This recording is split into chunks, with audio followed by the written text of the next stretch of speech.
Everyone, welcome back to means world. ವಿಶೇಷವಾಗಿ ಇವತ್ತು ಏನಪ್ಪ ಅಂತ ಹೇಳಿದರೆ, ನಮ್ಮ ನಾದಿನಿ ಮಗು ಆರೋಹಿಯ ತಲೆ ಕೂದಲು ಅಂದರೆ ಮೊದಲನೇ ಹುಟ್ಟು ಕೂದಲು ತೆಗೆಸುವ ಸಮಾರಂಭ ನಡೀತಾ ಇದೆ. ಅವರು ಅಜ್ಜಿ ತಾತನ ಜೊತೆ ಎಲ್ಲ ಚೆನ್ನಾಗಿ ಆಟ ಆಡ್ತಾ ಇದ್ದಾಳೆ. ಅವಳಿಗೆ ತಿಳಿತಾ ಇಲ್ಲ ಇವತ್ತೇನು ಮಾಡ್ತಾ ಇದ್ದಾರೆ ಅಂತ. ಆ್ಯಕ್ಚುಲಿ ತುಂಬ ಸಿಂಪಲ್ಲಾಗಿ ಆಚರಣೆ ಮಾಡಬೇಕು ಅಂತ ಫ್ಯಾಮಿಲಿ ಮೆಂಬರ್ ಎಲ್ಲರೂ ಆಲೋಚನೆ ಮಾಡಿಕೊಂಡು ಸಾಧಾರಣವಾಗಿ ಸರಳವಾಗಿ ಮಾಡ್ತಾ ಇರುವಂತಹ ಶಾಸ್ತ್ರ ಇದು. ಈ ಶಾಸ್ತ್ರನ ಪ್ರಾರಂಭ ಮಾಡೋದಕ್ಕಿಂತ ಮುಂಚೆ ಮಗು ಮತ್ತು ತಂದೆ ತಾಯಿ ಜೊತೆ ಫೋಟೋಗಳನ್ನು ಕ್ಲಿಕ್ ಮಾಡ್ಕೊಳ್ತಾ ಇದ್ದೀವಿ. ಮಾರ್ಚ್ ತಿಂಗಳಿರೋದ್ರಿಂದ ಪ್ರತಿಯೊಬ್ಬರಿಗೂ ಆ್ಯನ್ಯಲ್ ಎಕ್ಸಾಮ್ ಇದೆ ಮಕ್ಕಳಿಗೆ. ಹಾಗಾಗಿ ಏನು ಫ್ಯಾಮಿಲಿ ಮೆಂಬರ್ಸ್ ಇದ್ದೀವಿ ಅವರೇ ಎಲ್ಲ ಸೇರಿಕೊಂಡು ಸಿಂಪಲ್ಲಾಗಿ ಮಾಡ್ತಾ ಇದ್ದೀವಿ. ಪ್ರಧಾನ್ಗೂ ಕೂಡ ಎಕ್ಸಾಮ್ ಮುಗಿಸ್ಕೊಂಡು ಡೈರೆಕ್ಟಾಗಿ ಅವ್ರ ಫಾದರ್ ಇಲ್ಲೇ ಕರ್ಕೊಂಬಂದರು. ಅವನಿಗೆ ತುಂಬ ಹಸುವಾಗ್ತಾ ಇದೆ, ಅವನು ಮೂಡಲ್ಲೇ ಇಲ್ಲ. ಇದು ಅವರ ಚಿಕ್ಕ ಅಜ್ಜಿ, ಇವರು ದೊಡ್ಡಜ್ಜಿ ಅಂದರೆ ಆರೋಹಿಯ ದಾದ. ಇವರು ತುಂಬ ಖುಷಿ ಪಡ್ತಾ ಇದ್ದಾರೆ. ಒಂದು ಏನೋ ಸಿಂಪಲ್ಲಾಗಿ ಶಾಸ್ತ್ರ ಮಾಡಿ ಮುಗಿಸೋಣ ಅಂತ ಹೇಳಿಬಿಟ್ಟು ಎಲ್ಲರ ಮನಸ್ಸಲ್ಲಿ ಇದೆ. ಯಾಕೆಂದರೆ ಮಾರ್ಚ್ ಮುಗೀತು, ಏಪ್ರಿಲ್ ಸ್ಟಾರ್ಟ್ ಆಯಿತು ಅಂದರೆ ಆರೋಹಿಯ ಮೊದಲನೇ ಹುಟ್ಟಿದಬ್ಬ ಸ್ಟಾರ್ಟ್ ಆಗುತ್ತೆ. ಅಷ್ಟರಲ್ಲಿ ಒಂದು ಸಣ್ಣದಾಗಿ ಈ ಮಾಮ ಕಟ್ ಮಾಡಬೇಕಲ್ವ ಮೊದಲನೇ ಕೂದಲನ್ನ, ಆ ಶಾಸ್ತ್ರ ಮಾಡಿ ಮುಗಿಸ್ಬಿಟ್ರೆ ಆಮೇಲೆ ಅವರಿಗೆ ಯಾವಾಗ ಅನುಕೂಲ ಆಗುತ್ತೆ ಆವಾಗ ಸಂಪೂರ್ಣವಾಗಿ ಕೂದಲನ್ನು ತೆಗೆಸ್ಕೊಂಡು ಬರಬಹುದು. ಹಾಗೆ ಹಿಂದೂಗಳ ಧರ್ಮದ ಪ್ರಕಾರ ಮೊದಲನೇ ಕೂದಲು ತೆಗೆಸೋ ಕಾರ್ಯಕ್ರಮನ ಏನಂತ ಹೇಳ್ತಾರೆ ಅಂದರೆ ಮುಂಡನ ಸಂಸ್ಕಾರ ಅಂತ ಹೇಳ್ತಾರೆ. ಇದನ್ನು ಯಾಕಪ್ಪ ತೆಗೆಸ್ತಾರೆ, ಇದ್ರ ಮಹತ್ವ ಏನು ಅಂತ ಅಂದರೆ ಮಗುವಿನ ಶುದ್ಧೀಕರಣ ಸಂಕೇತವಾಗಿರುತ್ತೆ ಇದು. ಮಗು ಹುಟ್ಟಿದಾಗ ಮೊದಲನೇದಾಗಿ ಹುಟ್ಟುವಂತಹದ್ದು ಕೂದಲು, ಇದನ್ನು ತೆಗಿಬೇಕು ಅಂತ ಹೇಳ್ತಾರೆ ಶಾಸ್ತ್ರದ ಪ್ರಕಾರ. ಯಾಕೆ ಅಂದರೆ ಮೊದಲನೇ ಕೂದಲು ತೆಗೆದ್ರೆ ಮಗುವಿಗೆ ಸ್ವಲ್ಪ ಸಿಟ್ಟು ಕಮ್ಮಿ ಆಗುತ್ತೆ, ಬೆಳವಣಿಗೆ ಚೆನ್ನಾಗಾಗುತ್ತೆ, ಆರೋಗ್ಯದಿಂದ ಇರ್ತಾರೆ ಅನ್ನೋ ಉದ್ದೇಶಕ್ಕೋಸ್ಕರ ಮೊದಲನೇ ಕೂದಲು ತೆಗಿತಾರೆ. ಈ ಮೊದಲನೇ ಕೂದಲು ಯಾವಾಗ ತೆಗಿತಾರೆ ಅಂದರೆ ಮೊದಲನೇ ವರ್ಷದಲ್ಲಿ, 3ನೇ ವರ್ಷದಲ್ಲಿ, 5ನೇ ವರ್ಷದಲ್ಲಿ, ಹೀಗೆ ಅವರಿಗೆ ಅನುಕೂಲ ಆಗೋ ರೀತಿಯಲ್ಲಿ ಮೊದಲನೇ ಕೂದಲನ್ನು ತೆಗೆಸ್ತಾರೆ. ಹುಟ್ಟು ಕೂದಲು ತೆಗೆಸೋದ್ರಿಂದ ಮಗುವಿಗೆ ಒಳ್ಳೆ ಚಿಂತನೆ ಬರುತ್ತೆ, ಜ್ಞಾನ ಬರುತ್ತೆ, ಶ್ರೇಷ್ಠ ಗುಣಗಳು ಬೆಳೆಯುತ್ತೆ ಅನ್ನೋದು ನಮ್ಮ ಆಧ್ಯಾತ್ಮಿಕ ಆಲೋಚನೆಗಳು. ಹಾಗೆ ದೇವಸ್ಥಾನಗಳಲ್ಲಿ ಆ್ಯಕ್ಚುಲಿ ತೆಗಿತಾರೆ. ಅದು ತೆಗಿಯೋದಕ್ಕಿಂತ ಮುಂಚೆ ಹೀಗೆ ಮನೆ ಮುಂದೆನೂ ಸಣ್ಣದಾಗಿ ಕಾರ್ಯಕ್ರಮನ ಮಾಡ್ಕೋಬಹುದು. ಹಾಗೆ ತವ್ರ ಮನೆಯಿಂದ ಮಡ್ಲಕ್ಕಿ ಏನೆಲ್ಲ ಹಾಕಬೇಕು ಅದನ್ನು ನಾನು ಮತ್ತು ನಮ್ಮ ಮನೆಯವರು ಹಾಕ್ತಾಯಿದ್ದೀವಿ ಲಕ್ಷ್ಮಿಗೆ. ಮೊದಲನೇ ಕೂದಲು ತುಂಬ ಎಳೆ ಕೂದಲಿರುತ್ತೆ, ಅಂದರೆ ತೆಳುವಾಗಿರುತ್ತೆ. ಅದನ್ನು ತೆಗೆದುಬಿಟ್ರೆ ನೆಕ್ಸ್ಟು ಮಗುವಿಗೆ ಬರುವಂತಹ ಕೂದಲು ದಪ್ಪವಾಗಿ ಬರುತ್ತೆ, ಈವನ್ ಆಗಿ ಬರುತ್ತೆ ಅನ್ನೋ ಉದ್ದೇಶಕ್ಕೋಸ್ಕರ ತೆಗಿಯೋ ಅಂಥದ್ದು. ಇನ್ನು ಕೆಲವಾರು ರೀಸನ್ಸ್ಗಳು ಇದೆ ಏನಕ್ಕೆಲ್ಲ ತೆಗಿತಾರೆ ಅಂತ ಹೇಳಿದರೆ ಆರೋಗ್ಯದ ಬೆಳವಣಿಗೆ ಉದ್ದೇಶಕ್ಕೋಸ್ಕರ. ಹಾಗೆ ಚರ್ಮ ಇರುತ್ತೆ ಅಲ್ವಾ, ಎಳೆ ಚರ್ಮ ಇರುತ್ತೆ, ಅದನ್ನು ಹೀಗೆ ಕೂದಲು ತೆಗಿಬೇಕಾದ್ರೆ ಅದು ಕೂಡ ಮೊದಲನೇ ಲೇಯರ್ ಏನಿದೆ ಅದು ರಿಮೂವ್ ಆಗುತ್ತೆ. ಆವಾಗ ಶುದ್ಧವಾದ ಚರ್ಮ ಬರುತ್ತೆ ಅನ್ನೋ ಉದ್ದೇಶ ಕೂಡ ಇದೆ. ಅದಲ್ಲದೆ ಹುಟ್ಟು ಕೂದಲು ತೆಗೆದ ನಂತರ ಬೆಳೆಯುವಂತಹ ಕೂದಲಿಗೆ ಎನರ್ಜಿ ಜಾಸ್ತಿ ಬೇಕಾಗಿರುತ್ತೆ. ಬಾಡಿಯಿಂದ ಅದು ಎನರ್ಜಿನ ಬಯಸ್ತಾ ಇರುತ್ತೆ. ಆವಾಗ ಮಗು ಚೆನ್ನಾಗಿ ಊಟ ಮಾಡುತ್ತೆ, ಒಳ್ಳೆ ಪ್ರೋಟೀನ್ಗಳನ್ನು ತಗೊಳ್ಳುತ್ತೆ ಅನ್ನೋ ಉದ್ದೇಶಕ್ಕೋಸ್ಕರವೂ ಈ ಆಚರಣೆಗಳನ್ನು ನಡೆಸ್ಕೊಂಡು ಬಂದಿದ್ದಾರೆ. ಯಾವ ಆಚರಣೆ ಹೇಗೆ ಮಾಡಬೇಕು, ಏನಕ್ಕೆ ಮಾಡಬೇಕು ಅನ್ನೋದು ಮುಖ್ಯ ಅಲ್ಲ, ಮತ್ತು ಎಷ್ಟು ಆಡಂಬರವಾಗಿ ಮಾಡಬೇಕು ಅನ್ನೋದು ಕೂಡ ಮುಖ್ಯ ಆಗೋದಿಲ್ಲ. ನಾವು ಸಂಪ್ರದಾಯಗಳನ್ನು ಹೇಗೆ ನಿಭಾಯಿಸ್ಕೊಂಡು ಹೋಗ್ತೀವಿ, ಎಷ್ಟರ ಮಟ್ಟಿಗೆ ಅದನ್ನು ಆಚರಣೆ ಮಾಡ್ತೀವಿ ಅನ್ನೋದು ಮುಖ್ಯ ಆಗುತ್ತೆ. ಪ್ರತಿಯೊಂದು ಆಚರಣೆಗಳನ್ನು ನಾವು ಪಾಲಿಸಬೇಕಾಗತ್ತೆ ಹಿಂದೂಗಳಾಗಿ. ಹಾಗೆ ಧರ್ಮಗಳು ಹಿರಿಯರು ಮಾಡಿದ್ದಾರೆ ಅಂದಮೇಲೆ ಅದನ್ನು ನೆರವೇರಿಸ್ಕೊಂಡು ಹೋಗೋದು ಕೂಡ ನಮ್ಮ ಧರ್ಮ ಆಗಿರುತ್ತೆ. ಸರಳವಾಗಿ ಆದರೂ ಪರವಾಗಿಲ್ಲ, ಆಚರಣೆಗಳನ್ನು ಆಚರಿಸಬೇಕು ಅನ್ನೋದು ನನ್ನ ಉದ್ದೇಶ. ಹಾಗೆ ಅನುಪು ಲಕ್ಷ್ಮಿ ಅವರು ಕೂಡ ತುಂಬ ಸರಳವಾಗಿ ಇದನ್ನು ಕಾರ್ಯಕ್ರಮನ ನೆರವೇರಿಸಿದ್ರು. ಖುಷಿ ಆಯಿತು.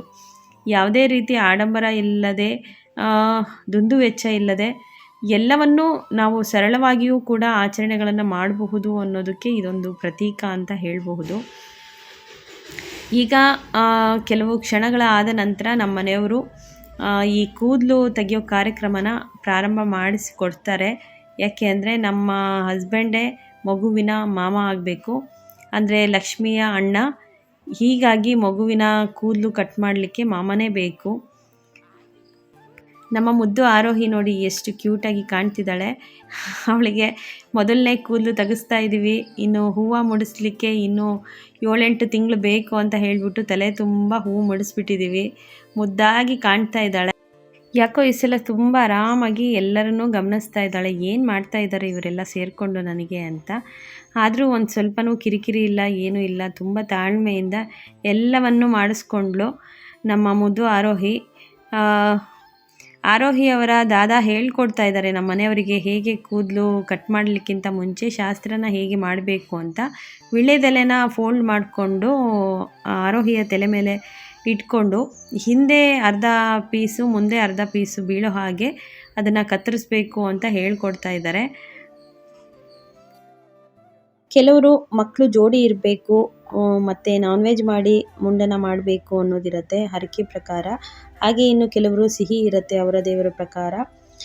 ನಾವೆಲ್ಲ ಸಿಹಿ ಮಾಡಿನೇ ಮಕ್ಕಳಿಗೆ ಕೂದಲು ತೆಗೆಸೋ ಅಂತಹದ್ದು. ಈಗ 5 ಪಾರ್ಟಲ್ಲಿ ಕೂದಲನ್ನು ಎಳೆ ಎಳೆಯಾಗಿ ತಕ್ಕೊಂಡು 5 ಕಡೆ ಕತ್ತರಿಯಿಂದ ಕಟ್ ಮಾಡ್ತಾರೆ. ಇದು ಮಾಡಿದ ಮೇಲೆ ಆರೋಹಿಯ ಮುಂಡನ ಶಾಸ್ತ್ರ ಕಂಪ್ಲೀಟಾಗಿ ನೆರವೇರುತ್ತೆ. ನೆಕ್ಸ್ಟು ಅವರು ಅಂದ್ಕೊಂಡಿರೋ ದೇವ್ರ ಹತ್ರ ಹೋಗ್ಬಿಟ್ಟು ಶಾಸ್ತ್ರನ ಕಂಪ್ಲೀಟಾಗಿ ನೆರವೇರಿಸ್ತಾರೆ. ಆರೋಹಿದು ಏಪ್ರಿಲ್ 2 ಬರ್ತ್ಡೇ ಇರೋದ್ರಿಂದ ಅಲ್ಲಿವರೆಗೂ ಕೂದಲಿರಲಿ ಅನ್ನೋ ಉದ್ದೇಶ ತಂದೆ ತಾಯಿದು. ಹಾಗಾಗಿ ಈ ಒಂದು ಮಾರ್ಚ್ ತಿಂಗಳಲ್ಲಿ ಕಾರ್ಯ ಮುಗಿದುಬಿಟ್ರೆ ವರ್ಷದೊಳಗೆ ಎಲ್ಲ ಮುಗಿಯುತ್ತೆ ಅನ್ನೋ ಉದ್ದೇಶ. ಕಟ್ ಮಾಡಿರೋಂತಹ ಕೂದಲನ್ನು ತುಂಬ ಸೆಕ್ಯೂರಾಗಿ ಅದನ್ನು ಇಟ್ಕೊಂಡು ನೀರಿನಲ್ಲಿ ಹರಿಯೋ ನೀರಿನಲ್ಲಿ ಹರಿದು ಬಿಡೋ ಅಂತಹದ್ದು. ಯಾಕೆ ಅಂದರೆ ಮೊದಲನೇ ಕೂದಲು ಅಲ್ವಾ, ಅಲ್ಲಿ ಇಲ್ಲಿ ಯಾರು ತುಳಿಬಾರ್ದು, ಅಶುದ್ಧ ಆಗಬಾರ್ದು ಅನ್ನೋ ಉದ್ದೇಶಕ್ಕೋಸ್ಕರ ಹರಿಯೋ ನೀರಾದರೆ ಯಾರಿಗೂ ಮುಟ್ಟೋದಿಲ್ಲ, ಅಂಟು ಮುಂಟು ಆಗೋದಿಲ್ಲ ಅನ್ನೋ ಉದ್ದೇಶಕ್ಕೋಸ್ಕರ ಈ ರೀತಿ ಪ್ರತಿಯೊಬ್ಬರು ನಡೆಸ್ಕೊಂಬರೋ ಅಂತಹ ಕಾರ್ಯಗಳಿವು.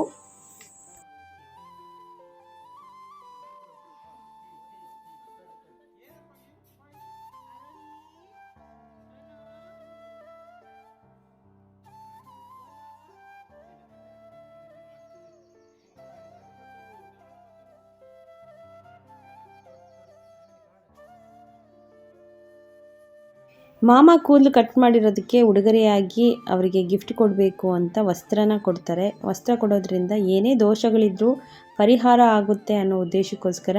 ಹಾಗೆ ತವ್ರ ಮನೆಯಿಂದ ಗಂಡ ಹೆಂಡತಿ ಮಗುಗೆ ಏನು ಉಡುಗೊರೆ ಕೊಡಬೇಕೋ ಅದನ್ನು ನಮ್ಮ ಕಡೆಯಿಂದ ನಾವು ಕೊಟ್ವಿ. ಹಾಗೆ ಅವ್ರ ಕಡೆಯಿಂದ ಮಾಮ ಕೂದಲನ್ನ ಕಟ್ ಮಾಡಿರೋದಕ್ಕೆ ಹಾಗೆ ಅವರ ತಂದೆಗೂ ಕೂಡ ಲಕ್ಷ್ಮಿ ಉಡುಗೊರೆ ಕೊಟ್ಬಿಟ್ಟು ಕಾಲಿಗೆ ನಮಸ್ಕಾರ ಮಾಡ್ಕೊಳ್ತಾ ಇದ್ದಾರೆ ಇಬ್ಬರು ಗಂಡ ಹೆಂಡತಿ. ನೆಕ್ಸ್ಟ್ ಇನ್ನೇನು ಆರೋಹಿ ಜೊತೆ ಕೆಲವೊಂದು ಫೋಟೋ ಕ್ಲಿಪ್ಪಿಂಗ್ಸ್ಗಳನ್ನು ತಗೊಂಡು ಖುಷಿ ಪಡೋದೇ ಅಷ್ಟೇ.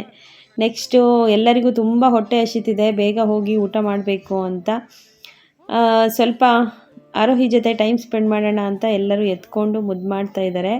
ಅವಳು ಪ್ರಧಾನಿಗೆ ಏನೋ ಅಫೆಕ್ಷನ್ನು ನೋಡಿ, ಅಣ್ಣ ಅಂತ ಹೇಳಿ ಅವನಿಗೆ ಮುಟ್ಟಿ ಮುಟ್ಟಿ ಮಾತಾಡಿಸ್ತಾ ಇದ್ದಾಳೆ.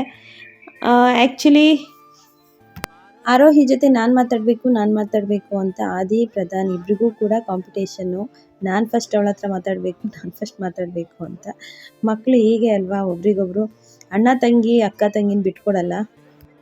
ಅವಳು ಸ್ಮೈಲ್ ಮಾಡ್ತಾನೇ ಇದ್ದಾಳೆ ಪ್ರಧಾನಿಗೆ ನೋಡಿಕೊಂಡು. ಇದು ಆರೋಹಿಯ ಸಣ್ಣಜ್ಜಿ, ಸಣ್ಣ ದಾದಿ, ಅವರು ಕೂಡ ಎತ್ಕೊಂಡು ಸಂಭ್ರಮ ಪಡ್ತಾ ಇದ್ದಾರೆ.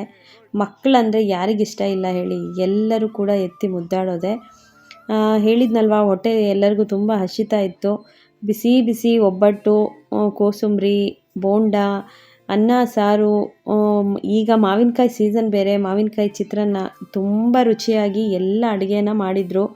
ಲಕ್ಷ್ಮಿ ಮತ್ತು ಲಕ್ಷ್ಮಿ ಅತ್ತೆ ಸೇರಿಬಿಟ್ಟು ರುಚಿಯಾದ ಅಡುಗೆ ಊಟ ಮಾಡಿಕೊಂಡು ಎಲ್ಲರೂ ಗಂಡು ಮಕ್ಕಳು ಡೈನಿಂಗ್ ಟೇಬಲ್ ಮೇಲೆ ಕೂತಿದ್ದಾರೆ. ಇನ್ನು ಹೆಣ್ಮಕ್ಳು ಎಲ್ಲ ಹಾಲಲ್ಲಿ ಕೂತ್ಕೊಂಡು ಊಟ ಮಾಡಿದ್ವಿ. ತುಂಬ ಖುಷಿಯಾಯಿತು. ಬಿಸಿಲಿಗೆ ತುಂಬ ಹೊಟ್ಟೆ ಹಸಿವಾಗಿತ್ತು. ಒಳ್ಳೆ ರುಚಿಯಾದ ಊಟ ಕೊಟ್ಟರು.